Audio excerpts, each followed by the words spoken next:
یہ واقعہ آج سے 3500 سال پہلے پیش آیا تھا۔ فرعون کے ڈوب کر مرنے کے بعد سمندر نے اس کی لاش کو اللہ کے حکم سے باہر پھینک دیا، جبکہ باقی لشکر کا کوئی نام و نشان نہ ملا۔ مصریوں میں سے کسی شخص نے ساحل پر پڑی اس کی لاش پہچان کر اہل دربار کو بتایا۔ فرعون کی لاش کو محل پہنچایا گیا۔ درباریوں نے مسالے لگا کر اسے پوری شان و شوکت اور احترام سے تابوت میں رکھ کر محفوظ کر دیا۔ حنوط کرنے کے عمل کے دوران ان سے ایک غلطی ہو گئی تھی۔ فرعون کیونکہ سمندر میں ڈوب کر مرا تھا اور مرنے کے بعد کچھ عرصہ تک پانی میں رہنے کی وجہ سے اس کے جسم پر سمندری نمکیات کی ایک تہ جمی رہ گئی تھی۔ مصریوں نے اس کی لاش پر نمکیات کی وہ تہ اسی طرح رہنے دی اور اسے اسی طرح حنوط کر دیا۔ وقت گزرتا رہا، زمین و آسمان نے بہت سے انقلاب دیکھے جن کی گرد کے نیچے سب کچھ چھپ گیا، حتیٰ کہ فرعونوں کی حنوط شدہ لاشیں بھی زمین کی تہوں میں چھپ گئیں۔ ان کا نام صرف کتابوں، ان کی تعمیرات اور لوگوں کے ذہنوں میں رہ گئے۔ اسی واقعے کے 2000 سال بعد اس دنیا میں اللہ کے آخری نبی حضرت محمد صلی اللہ علیہ وآلہ وسلم تشریف لائے۔ ان پر نازل ہونے والی آخری کتاب میں فرعونوں کے قصے بڑی تفصیل کے ساتھ بیان کیے گئے تھے، اور اسی سلسلے میں اس فرعون کا جسم محفوظ کرنے کی بابت آیات بھی نازل ہوئی تھی، جس کی سچائی پر سب اہل ایمان کا پختہ یقین تو تھا، لیکن وہ سمجھنے سے قاصر تھے کہ اس خدائی کا دعویٰ کرنے والے کی لاش کہاں محفوظ کی گئی ہے اور کیسے اسے عبرت کا نشان بنایا جائے گا۔ 1871 میں مصر کے ایک شہر الگورنیا سے تعلق رکھنے والے غریب اور معمولی چور احمد عبد الرسول کی فرعونوں کی حنوط شدہ لاشوں کی طرف جانے والے خفیہ راستے تک رسائی مل گئی۔ احمد عبد الرسول نوادرات چوری کر کے بیچا کرتا تھا۔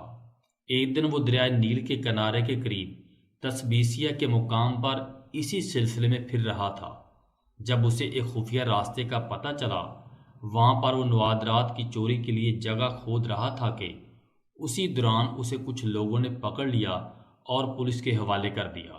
وہ جس جگہ کو کھود رہا تھا وہاں سے ملنے والے راستے کی جب مسلسل کھدائی کی گئی، 1891 کو دوسری ممیوں کے ساتھ غرق ہونے والے فرعون کی لاش بھی مل گئی۔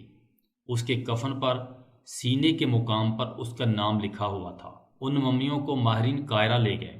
جب ان ممیوں کا تفصیل سے جائزہ لیا گیا تو فرعون والی ممی پر جمی نمکیات کی تہ سے تصدیق ہو گئی کہ یہ وہی فرعون ہے جسے اللہ نے پانی میں غرق کر کے بدترین انجام سے ہمکنار کیا تھا۔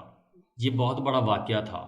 اس کی تصدیق کے لیے دنیا بھر کے ماہرین آثار قدیمہ اور سائنسدان مصر کی طرف امڑ پڑے۔ مختلف سائنسی ٹیسٹ کرنے کے بعد دنیا بھر کے سائنسدانوں نے تصدیق کر دی کہ دوسری سب لاشوں کی نسبت صرف فرعون کی لاش پر ہی سمندری نمکیات کی تہ جمی ہوئی تھی۔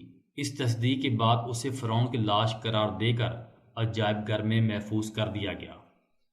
1982 میں فرعون کی ممی خراب ہونے لگی تو اس وقت کی مصری حکومت نے فرانس کی حکومت کو درخواست کی کہ فرعون کی ممی کو خراب ہونے سے بچایا جائے، نیز جدید سائنسی ذرائع سے اس کی موت کی وجہ بھی معلوم کی جائے۔ چنانچہ مصری اور فرانسیسی حکومت نے مل کر ممی کو فرانس لے جانے کا انتظام کیا۔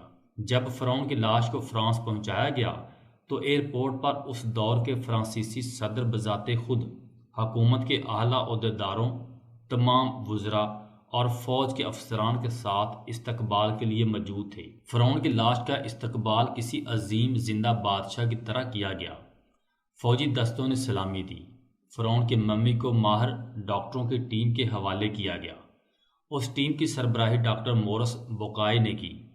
مائکروسکوپک ٹیسٹوں کے ذریعے ممی کے تمام اعضاء کا بریک بینی سے جائزہ لیا گیا تو معلوم ہوا کہ اس کی لاش اور جسم میں سمندری ذرات ابھی تک موجود ہیں اور موت کی وجہ بھی پانی میں ڈوبنے کی وجہ سے ہوئی تھی۔ ایک بادشاہ کی موت پانی میں ڈوبنے کی وجہ سے ہو، یہ ڈاکٹر مورس کے لیے حیرت کی بات تھی۔ اس نے اس ممی کے بارے میں مزید جاننے کی کوشش کی تو اسے معلوم ہوا کہ اس بادشاہ کی موت کے حالات مسلمانوں کے نبی حضرت محمد صلی اللہ علیہ وآلہ وسلم پر اتری کتاب قرآن پاک میں تفصیل سے درج ہیں۔ اسے علم تھا کہ جہاں سے یہ لاش ملی ہے وہ ایک اسلامی ملک ہے، چنانچہ تجسس کے ہاتھوں مجبور ہو کر وہ مصر پہنچا۔ وہ ایک سائنسدان تھا، اس نے اس معاملے میں مصر کے ہی ایک سائنسدان سے ملاقات کی۔ اس سائنسدان نے قرآن پاک کھول کر اسے سورۃ یونس کی آیات 90 تا 92 کا ترجمہ لفظ بلفظ سنایا۔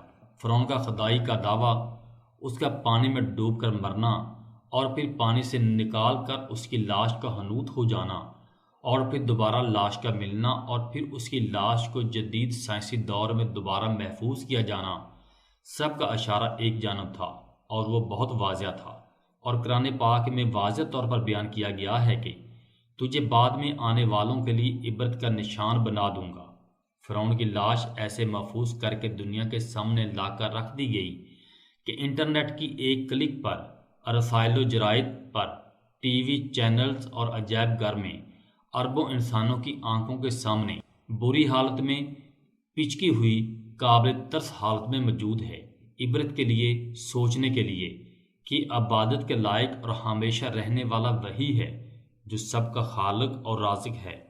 ڈاکٹر مورس نے آیات کا ترجمہ سنا تو اسی وقت پکار اٹھا، قرآن سچا ہے، کلمہ پڑھا اور مسلمان ہو گیا۔